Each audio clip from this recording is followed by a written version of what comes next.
Here we are again with Healing You with Gloria. And I'm Gail Donohue. I'm Gloria's co-host.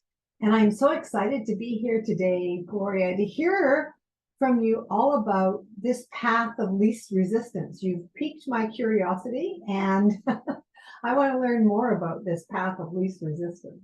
Yeah, I love it. I love everything about energy and information flow. And so just acknowledging that energy moves where it's the easiest for it to go. And in that, there are three insights to really understand. The first is that the energy moves along the path of least resistance. So if you think about water, it moves where it's easiest for it to move. That's all it can do. So if you had water and you poured it, it goes down. If you had a terrain, so water is going to move where it does. The second thing is that the structure, the underlying structure, that's what's going to determine what the path of least resistance is. So it's the river bed. And I like this because it kind of makes me think about Daniel Siegel and, the path of least resistance, or, and there's can be an oscillating pattern in there. But it's the river bed that causes the water to flow the way that it does. And that's the underlying structure. So our lives have their own riverbed. So where we are now is the outcome of the underlying structure. And where we'll be in the future will also be determined by the underlying structure. But we can change, the third point is we can change the underlying structure that we're in. So if we change the riverbed, then the water will flow where it goes. And so this is really how you can create what you really want. Like you were talking about what you really love. When you focus on that, you're actually changing. You went from one paradigm to a different, riverbed to a different one. And it flowed your energy in a completely different way. And so, you can then create new, better patterns in your life. Yeah. Yeah. So doing this process that we did a couple of days ago, or weeks ago, I guess. Yeah. That doing that process is the way that we restructure our underlying structure, and then change it so that we have a path that's not as resistant and is advancing. Yeah.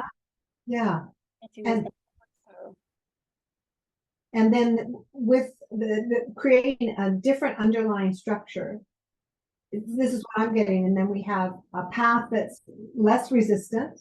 And if we keep in mind the vision of where we're moving to, of what we love, then we're just going to be creating an easier pathway to access what we love to do and creating what we love to do. Yeah, and there are action steps that we'll recognize to take as well.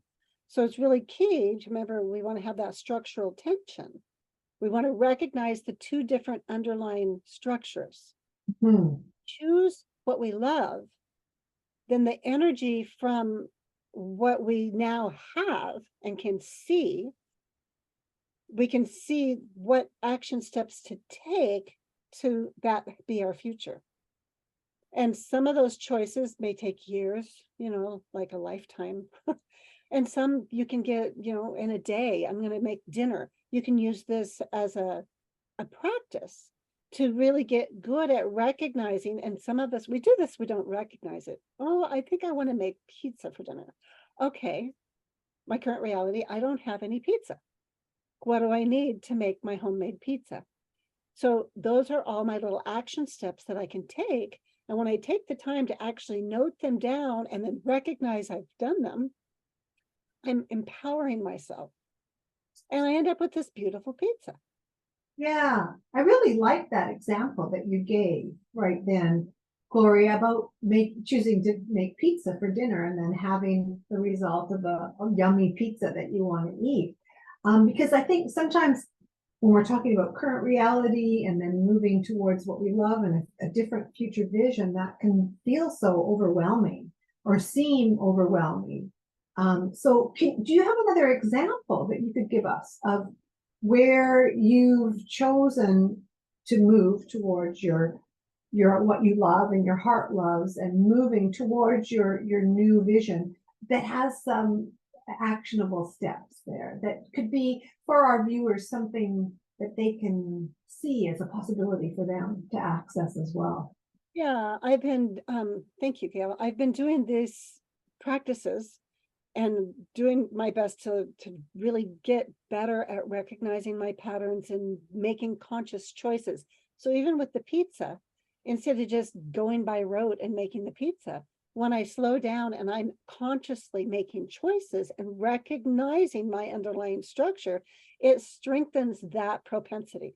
It strengthens my spirit. It just strengthens that capacity to choose that over and over.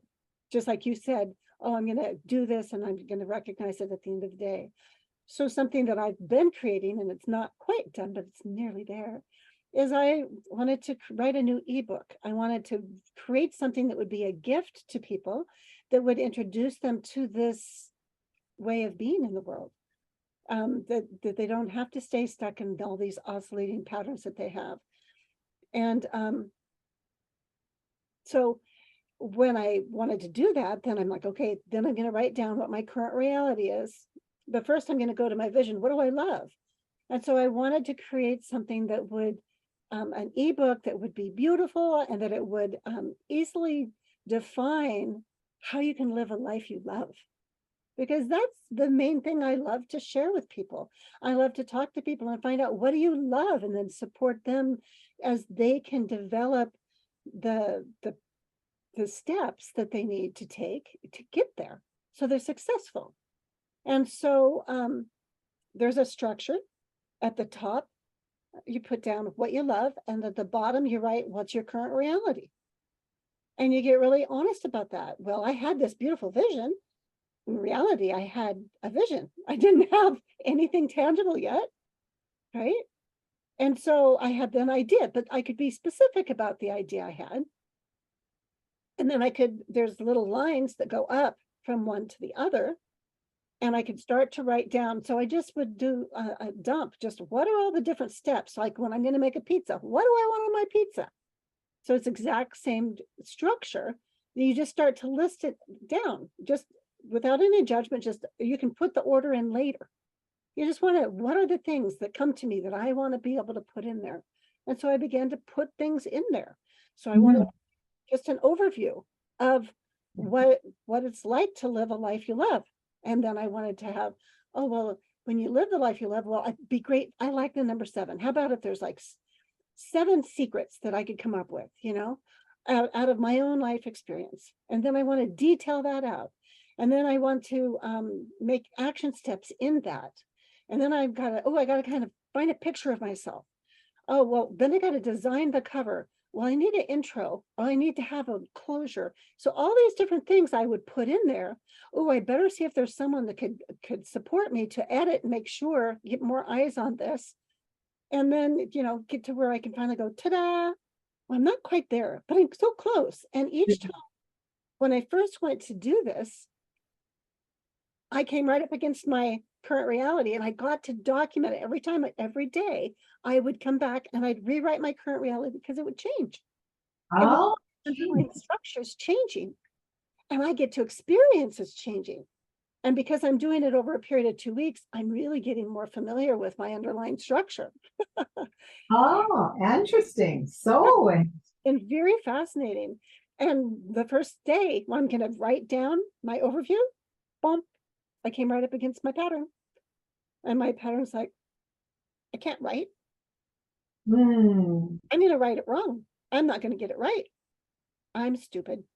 I mean, these were very basic structural, foundational structures for me, being the youngest of 4. yeah. Yeah. And it's like, no, I can't do that. And I was like, I'm so stuck. I can't do this. And I'd sit down, I go to write. I'm like, I just couldn't do it. And then I got into my heart and I thought, what is it that I love? And I thought, oh, I love just to get to talk about what I love. And I grabbed my phone and I used the recording Mm. device on it, and I spoke from my heart about what I love, how to live a life I love, and how did that even come to be? And then I used Otter, which is an AI, and it transcribed it all for me. And then I could edit it. And I was like, oh, so that was inspiration. And so it's like, and then I could start to move through the town, and I got momentum going, and I started getting more done. I had to rewrite how I was doing it. And it was like, this is so fun. I can't wait for my next project. Well, Yeah. sounds like yeah, and it sounds like when you looked at your vision and got into your heart, that you had creativity entered the picture, and you came up with like a totally different way of approaching it. And it sounds like you had a new pathway that opened for you that didn't have the resistance of the old patterns available. Yeah, and in that, thank you for acknowledging that. It's so important that we can develop our capacity to acknowledge our truth. Acknowledge, there's going to be days where I'm going to go bump up against another pattern, and that's okay. That's Yeah, not a bad thing.